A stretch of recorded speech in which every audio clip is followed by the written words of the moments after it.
Selamat pagi kepada semua yang berada menonton online hari ini. Dan hari ini adalah hari yang khas kepada Bapa kerana kami semua menyambut Hari Bapa. Mari kita ucapkan Selamat Hari Bapa kepada Bapa kita. Amin. Pada hari ini kita akan lihat firman Tuhan tentang lelaki yang bijak. Dalam buku Amsal bab 3 ayat 5 sampai 12. Buku Amsal sebenarnya adalah buku yang membahas banyak aspek kehidupan dalam kebijaksanaan Tuhan yang mempunyai cara praktikal yang sangat menarik untuk diterapkan dalam kehidupan kita. Sekarang lebih daripada sebelumnya dalam musim pandemik ini, kita menyadari betapa pentingnya hubungan kita dengan orang di sekeliling kita, terutamanya bapa kita, betul kan? Kebijaksanaan dari Tuhan adalah satu cara kita dapat mempersiapkan diri kita dalam hubungan kita dengan orang di sekitaran kita dari hari ke hari. Pada Hari Bapa ini, saya percaya sebagai seorang bapa, cabaran yang besar yang dihadapi adalah menjadi pemimpin dan contoh untuk anak-anak dan isteri kita.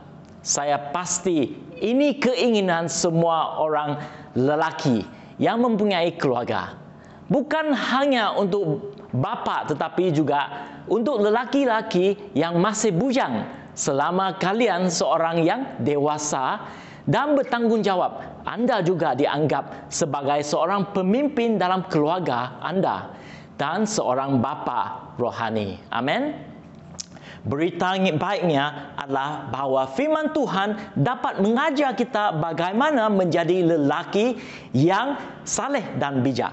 Tuhan rindu melihat kita semua bertumbuh menjadi lelaki dan wanita Tuhan yang saleh dan bijak. Kita akan baca dalam buku Amsal bab 3 ayat 5 sampai 12. Mari kita baca. Percayalah kepada Tuhan dengan segenap hatimu dan janganlah bersandar kepada pengertianmu sendiri. Akuilah Dia dalam segala lakumu, maka Ia akan meluruskan jalanmu. Janganlah engkau menganggap dirimu sendiri bijak. Takutlah akan Tuhan dan jauhilah kejahatan.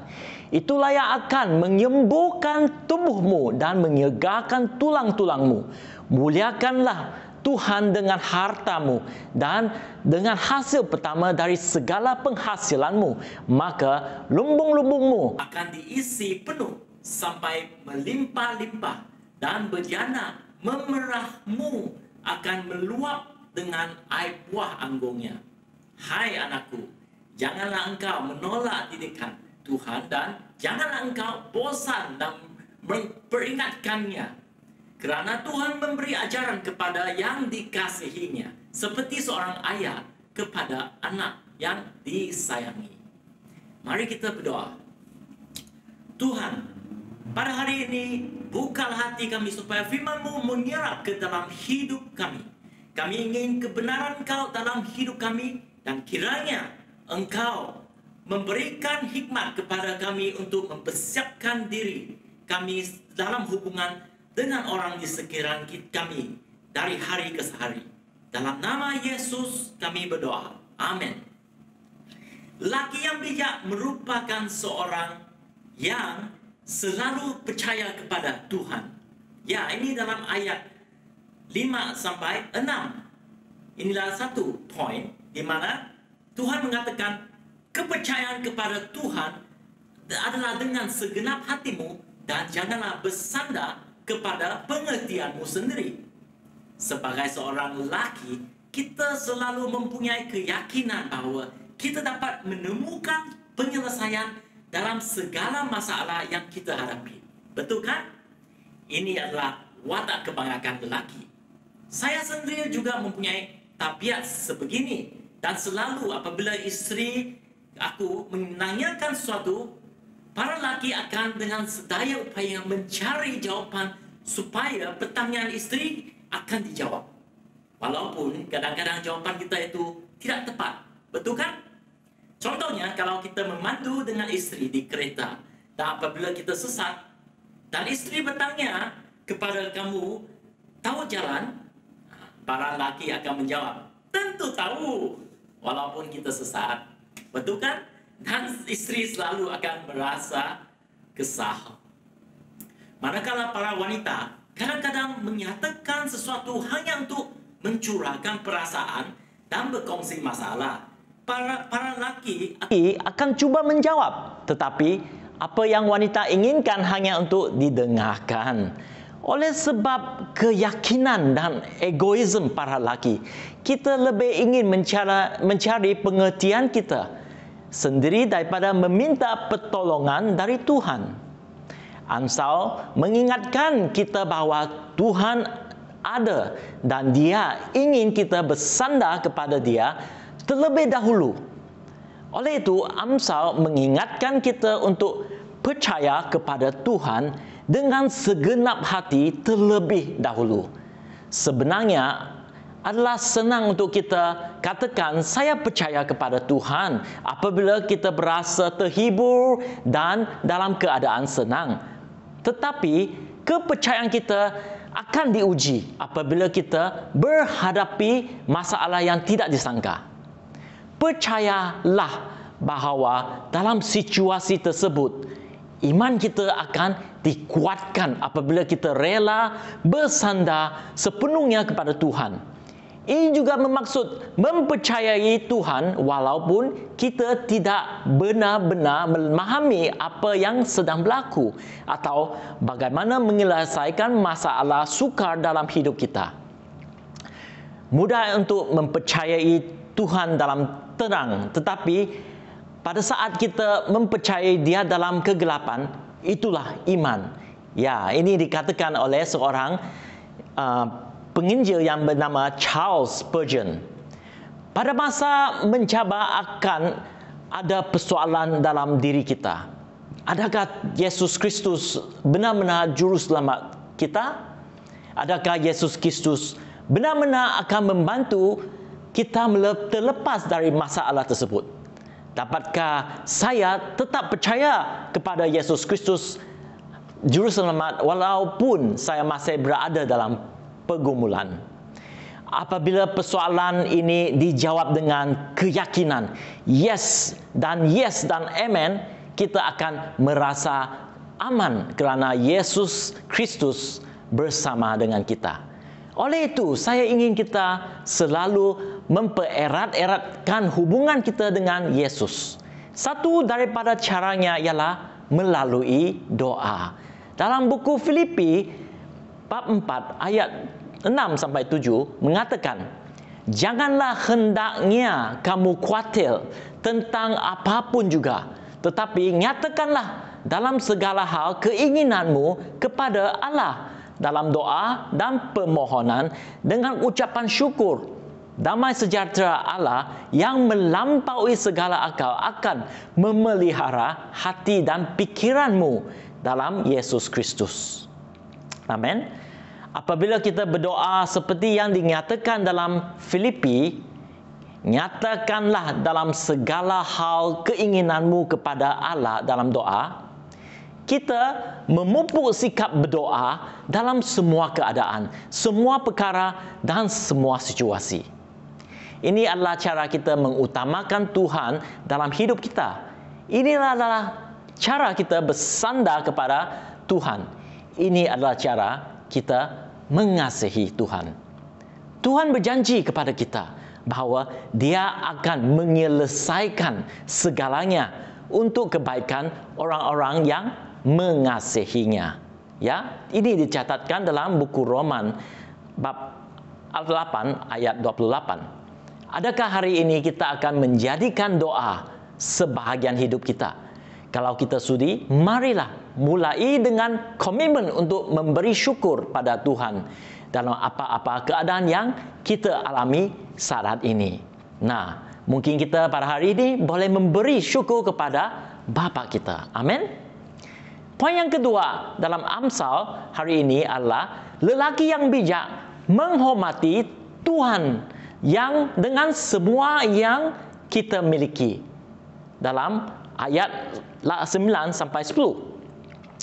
ia dikatakan, muliakanlah Tuhan dengan hartamu dan dengan hasil pertama dari segala penghasilan, maka lumbung-lumbungmu akan diisi penuh sampai melimpah-limpah, dan bejana pemerahmu akan meluap dengan air buah anggurnya. Penghormatan kepada Tuhan bermula pada saat kita melibatkan Tuhan dalam segala aspek hidup kita, iaitu kewangan, pekerjaan, harta benda, semua yang kepunyaan kita, termasuk masa lapang dan masa berehat yang diberikan kepada kita oleh Tuhan. Sebagai seorang bapa, saya selalu mengingatkan kepada anak-anak saya supaya mereka tidak ambil apa-apa yang ada pada kehidupan mereka sebagai hak mereka. Kami mengajar mereka memberi kepada pekerjaan amal, terlibat dalam pelayanan dan memberkati kawan-kawan mereka. Dan kadang-kadang mereka membandingkan diri mereka dengan kawan-kawan mereka yang lebih baik. Kami mengingatkan mereka untuk bersyukur dengan apa yang mereka miliki, dan Tuhan akan memberi sesuai dengan kemurahannya. Amin. Saya yakin Tuhan juga ingin kita ketahui bahawa rahmat-Nya adalah sentiasa cukup bagi kita dalam apa-apa keadaan apapun, seperti yang dikatakan oleh Paulus apabila dia merasa lemah. Di 2 Korintius bab 12 ayat 9. Ini dikatakan, "Tetapi jawab Tuhan kepadaku, cukuplah kasih karuniaku bagimu, sebab justru dalam kelemahan kuasaku menjadi sempurna. Sebab itu terlebih suka aku membegah atas kelemahanku, supaya kuasa Kristus turun menaungi aku." Amin. Oleh itu, lelaki yang bijak menghormati Tuhan dengan semua kepunyaan mereka, kerana mereka tahu Tuhan bekerja melalui kasih karunia-Nya di dalam apapun keadaan apabila mereka mengutamakan Tuhan. Pilihlah untuk menjalani kehidupan yang menghormati Tuhan. Kita menghormati Tuhan dengan membuat pilihan yang saleh. Firman Tuhan dalam Amsal mengingatkan kita memuliakan Tuhan dengan harta kita. Apabila kita melayani Tuhan, gunakanlah harta kita dalam pelayanan. Sebagai contoh, gunakanlah masa kita daripada meluangkan masa kita untuk diri kita sendiri. Pakailah masa kita dengan mendorong domba-domba kita. Gunakanlah harta kita untuk melayani Tuhan. Mari kita mendedikasikan semua yang kita ada dan menggunakannya semuanya untuk mendekatkan orang selangkah dengan Yesus. Orang perlu mendengar tentang kasih Tuhan dan apa yang dilakukan melalui Yesus Kristus untuk menyelamatkan mereka dari dosa-dosa mereka. Dalam 1 Timotius bab 6 ayat 17, yang mengatakan, "Peringatkanlah kepada orang-orang kaya di dunia ini agar mereka jangan tinggi hati dan jangan berharap pada sesuatu yang tak tentu seperti kekayaan, melainkan pada Allah yang dalam kekayaannya memberikan kepada kita segala sesuatu untuk dinikmati." Ayat 18 menyatakan, "Peringatkanlah agar mereka itu berbuat baik, menjadi kaya dalam kebajikan, suka memberi dan membagi, dan dengan demikian mengumpulkan suatu harta sebagai dasar yang baik bagi dirinya di waktu yang akan datang untuk mencapai hidup yang sebenarnya." Amin. Poin yang ketiga dalam Amsal hari ini adalah lelaki yang bijak menerima disiplin Tuhan dalam ayat 11 sampai 12. "Hai anakku, janganlah engkau menolak didikan Tuhan dan janganlah engkau bosan dan peringatkannya, kerana Tuhan memberi ajaran kepada yang dikasihinya seperti seorang ayah kepada anak yang disayangi." Amin.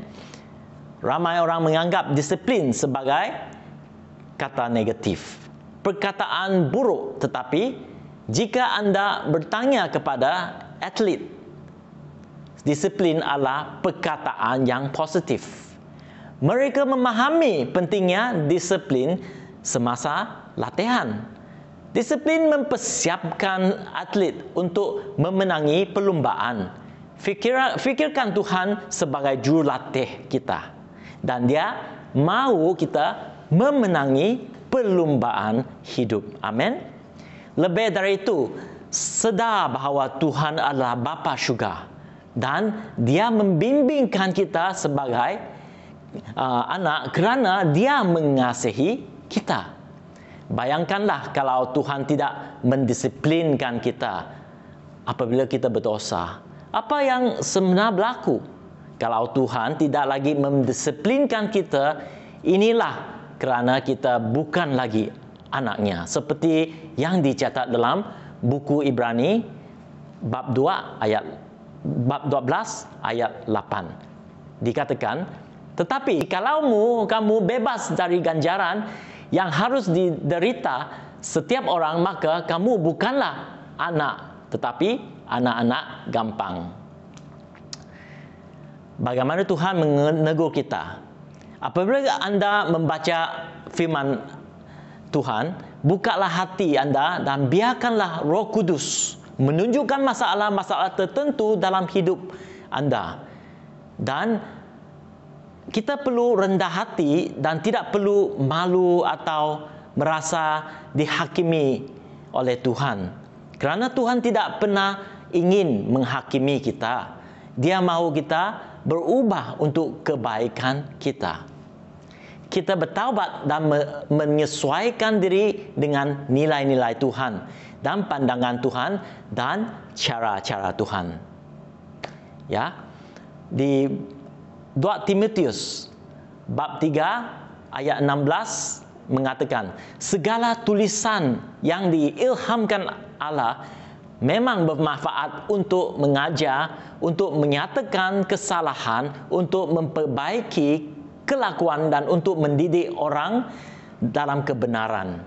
Dengan demikian, tiap-tiap manusia kepunyaan Allah diperlengkapi untuk setiap perbuatan baik. Amin. Pada hari ini, adakah anda sudi membuka hati anda, diperbarui dan mengizinkan Tuhan memperbaiki kelakuan kita dan mendidik kita dalam kebenaran oleh Tuhan? Kalau anda sudi, saya mahu mendorong kalian membaca firman Tuhan setiap hari dan relakan Roh Kudus bekerja dalam kehidupan kita. Saudara-saudari, kesimpulannya hari ini dalam Amsal adalah hati Tuhan adalah hati seorang bapa. Bapa terhebat dan paling mengayang dan paling berkuasa di alam semesta. Dia adalah pencipta alam semesta dan Dia telah mencipta kita untuk menjadi sebahagian keluarga Tuhan, anak-anaknya. Bagaimana kita menjadi anak-anak Tuhan adalah dengan mempercayai Yesus Kristus, anaknya yang sulung. Percaya bahawa Yesus mati kerana dosa-dosa kita. Dan bahawa Dia bangkit dari antara yang orang mati. Membuktikan bahawa Dia adalah penyelamat yang layak bagi semua orang berdosa yang berpaling kepadanya dan percaya kepadanya. Adakah anda akan mengambil firman Tuhan hari ini sebagai pesan Bapa Syurga kita kepada anak-anaknya? Adakah anda akan mengambil nasihat Bapa Surgawi? Amin. Mari kita berdoa. Bapa di surga, terima kasih untuk firman-Mu yang mengajar kami sebagai menjadi lelaki bijak. Kami serahkan setiap Bapa yang mendengarkan, buka hati kami untuk menerima firman-Mu dan mengaplikasikan dalam hidup kami. Tuhan, kiranya Engkau urapi setiap bapa dalam kebijaksanaan sebagai pemimpin keluarga. Tambahlah iman setiap bapa, terutama pada masa yang mencabar ini, untuk tetap percaya dan bersandar kepada kebenaran firman Tuhan. Ajar kami untuk rendah hati, menerima teguran dan disiplin darimu. Jika kami jatuh dalam dosa dan berani berpatah balik, mengambil langkah yang benar. Dan berikan setiap bapa kekuatan dan hikmat untuk memimpin keluarga kami untuk menyembah dan melayani-Mu seperti dikatakan oleh buku Yosua. Tetapi aku dan seisi rumahku, kami akan beribadah kepada Tuhan. Dalam nama Yesus, amin. Dan kiranya firman hari ini menyentuh hati anda dan anda ingin sharekan firman ini kepada kawan-kawan, silakan. Dan selamat Hari Bapa. Amin.